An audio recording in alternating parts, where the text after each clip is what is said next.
So we're going on our way to Ramenhead now. Gonna show them the first draft of the drawing. When you build a bowl of ramen, it's all built on like layers of flavor, and everything that we do has a purpose. Everything in the bowl has got a purpose. It's there for a reason. I forgot in Japan they read from right to left, not left to right. So instead of reading like that, these panels have to read like that. The Japanese culture as a whole, like I've been intrigued since I was a kid. Like always loved anime, manga, the whole Japanese culture, the food. I tried to learn Japanese, I think the first time when I was like 13, 14, took a book out of the library and I was like completely overwhelmed by it.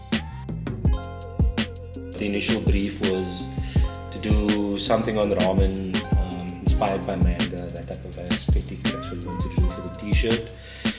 So yeah, I'm kind of shooting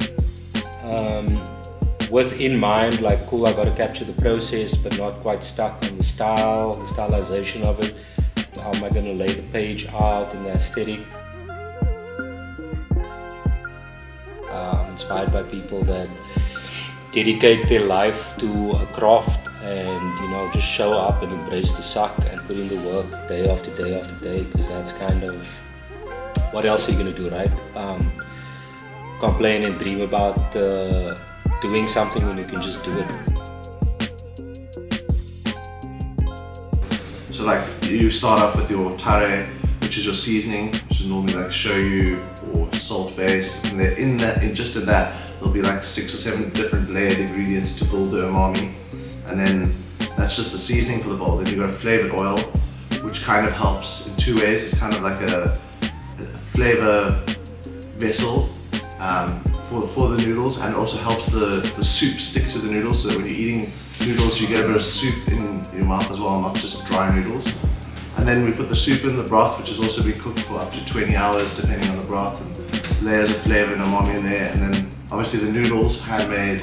We choose the flour specifically, we choose the ratio of kansui, like salts and stuff, to make sure that's like, I don't know how to say it, like that's get custom made, almost custom made noodles. And then you've got the few toppings that you also choose each one.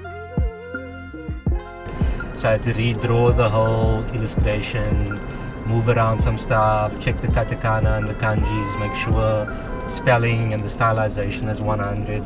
So we're just on our way to get final approval, and once that is approved, we're going to go ahead and get to the printing, the manufacturing, which you will find in part 2.